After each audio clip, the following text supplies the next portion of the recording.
Assalamualaikum dear students, welcome to the Azim group of publications. I am Nimra Adil, your chemistry teacher, and today we are going to discuss exercise question number 15 from chemistry book by Azim Academy. इस question को use करेंगे और question को देखें तो इस question में क्या चीजें हैं, क्या स्टेटमेंट्स हैं, इसको देख लेते हैं। हमारे पास जो स्टेटमेंट है उसमें वो कहते हैं कि आपके पास ग्लूकोज एक हमारे पास न्यूट्रिएंट है और इससे हमारे पास मुख्तलिफ तरह की केमिकल पोटेंशियल एनर्जी जो है वो जनरेट होती है।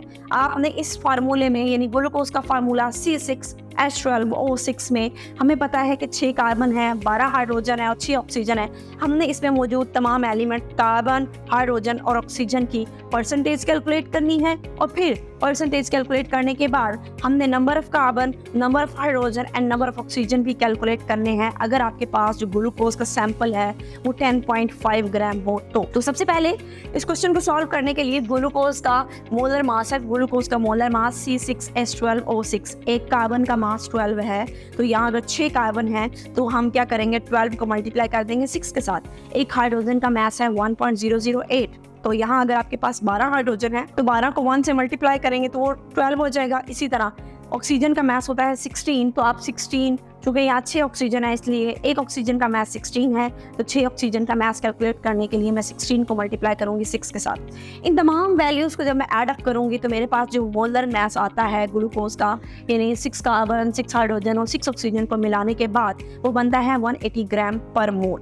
अब हमने कैलकुलेट करनी है परसेंटेज कार्बन की भी, हाइड्रोजन की भी और ऑक्सीजन की भी। तो हम क्या करेंगे, हम यहाँ पे एलिमेंट के एटॉमिक मासेस को डिवाइड कर देंगे molar mass of the compound के साथ। तो हमारे पास 6 कार्बन थी, 6 कार्बन का जो मास होगा यानी 12 × 6 जो कि बनेगा 72 को मैं 180 से डिवाइड करूंगी और फिर मैं 100 से मल्टीप्लाई करके 40% मेरे पास किसकी परसेंटेज आई, कार्बन की। इसी तरह हाइड्रोजन की, एक हाइड्रोजन का मास 1 था तो 12 हाइड्रोजन का मास 12 था, तो 12 को मैं डिवाइड करूंगी molar mass of the compound के साथ और देन उसको भी मल्टीप्लाई 100 से करूंगी तो उसकी भी परसेंटेज आ जाएगी जो कि 6.67% है। इस तरह परसेंटेज ऑफ ऑक्सीजन कैलकुलेट करनी है तो मेरे पास इस वक्त फार्मूले में 6 ऑक्सीजन है, एक ऑक्सीजन का मास 16 था, तो मैं 16 को मल्टीप्लाई 6 करके उसका जो भी मास आएगा उसको मोलर मास 180 के साथ जो कि 96 आया, तो मैं 96 को 180 के साथ डिवाइड करूंगी और फिर उसको मल्टीप्लाई करके मैं परसेंटेज भी कैलकुलेट कर लूँगी। अब यहाँ तक मैंने परसेंटेज कार्बन की भी कैलकुलेट कर ली, हाइड्रोजन की भी कैलकुलेट कर ली एंड ऑक्सीजन की भी कैलकुलेट कर ली। अब हमारे पास स्टेटमेंट में एक गिवन अमाउंट थी, जो भी गिवन अमाउंट थी सैंपल की उसको उस अमाउंट के मोलर मास से डिवाइड करके मैं मोल्स कैलकुलेट करूंगी, क्योंकि हमें पता है कि जब भी अगर मैं मोल्स कैलकुलेट करने हैं n = small m divided by capital M। Small m statement में गिवन है, मोलर मास हमने इस न्यूमेरिकल बिल्कुल स्टार्ट में 180 कैलकुलेट किया, इन दोनों को डिवाइड करके मैं मोल्स कैलकुलेट कर लूँगी। तो मेरे पास ग्लूकोज के मोल्स आएंगे 0.06 मोल्स।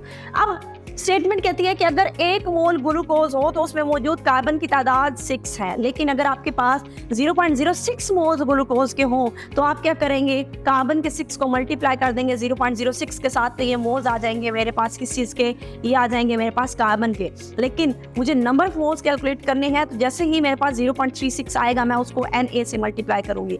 इसी तरह 1 मोल ऑफ C6H12O6 में हाइड्रोजन की तादाद कितनी है 12, 0.06 में कितनी होगी, तो मैं 0.06 को मल्टीप्लाई करूंगी 12 के साथ और फिर उसको भी एवोगैड्रो नंबर से मल्टीप्लाई कर दूंगी। इसी तरह लास्ट है 1 मोल ग्लूकोज में ऑक्सीजन की तादाद कितनी है 6। अगर 1 मोल में 6 है तो 0.06 मोल्स में ऑक्सीजन की तादाद कितनी होगी, इन दोनों को मल्टीप्लाई करके एवोगैड्रो नंबर से मल्टीप्लाई करके मैं इनके नंबर्स की तादाद भी कैलकुलेट कर लूंगी। आज के लिए इतना ही, अल्लाह हाफिज़।